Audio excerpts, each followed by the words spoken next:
নমস্কাৰ। আজি মই ৰঙালাও আগ বনাবলৈ লৈছোঁ। তাৰ বাবে মই এই ৰঙালাও আগখিনি ভালদৰে ধুই ল'লোঁ। মই কুমলীয়াখিনি লৈছোঁ। এতিয়া এইখিনি মই কাটি ল'ম।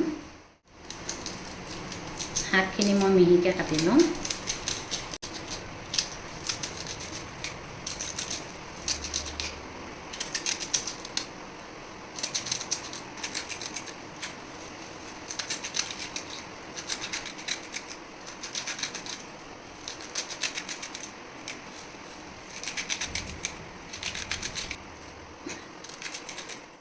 শাকখিনি এয়া মই কাটি ল'লোঁ।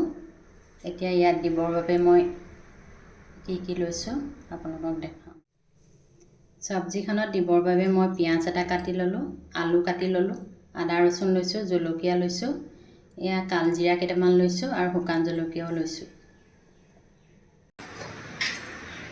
এয়া মই কেৰাহী পাতি দিছোঁ চব্জি বনাবৰ বাবে। এতিয়া মই ইয়াতে অলপ পানী দি ল'ম। প্ৰথমে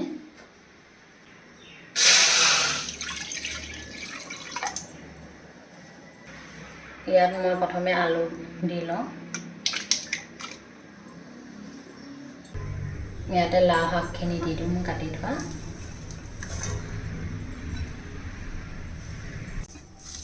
জুইটো অকণমান বঢ়াই দিওঁ।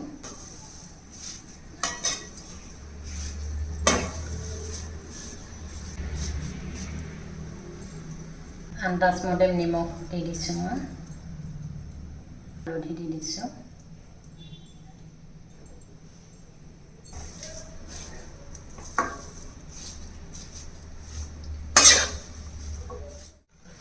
শাকখিনি অকণমান উতলিছে পানীখিনি, ইয়াতে মই আদা ৰচুন দি দিছোঁ, পিঁয়াজখিনি দি দিছোঁ, জলকীয়া দুটা দি দিছোঁ, লৰাই দিম মই। লৰাই এইখিনি অকণমান দেৰি ঢাকি দিম।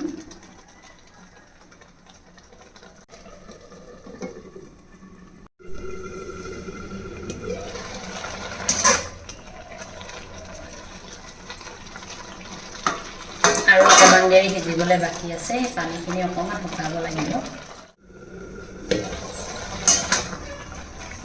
এইখিনি হৈছে, আমি 15 মিনিট এনেদৰে সিজিবলৈ দিলোঁ। এইখিনি মই এতিয়া কাঢ়ি ল'ম।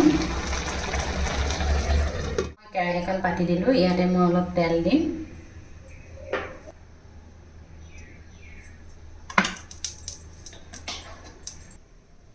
ইয়াতে মই কালজিৰা কেইটা দি দিওঁ।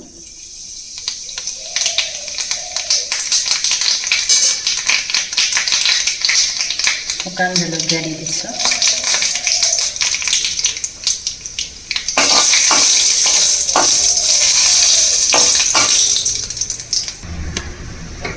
এতিয়া ইয়াতে শাকখিনি দি দিছোঁ মই।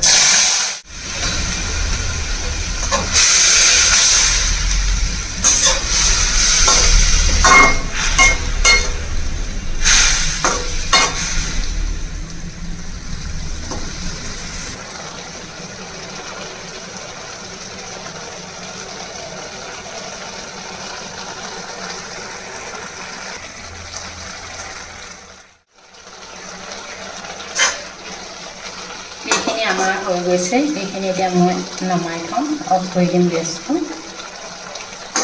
এয়া আমাৰ লাও শাকৰ চব্জি হৈ গ'ল। ভিডিঅ'টো চাই কেনে পালে জনাব আৰু লগতে চেনেলটো ছাবস্ক্ৰাইব কৰিবলৈ নাপাহৰিব। ধন্যবাদ।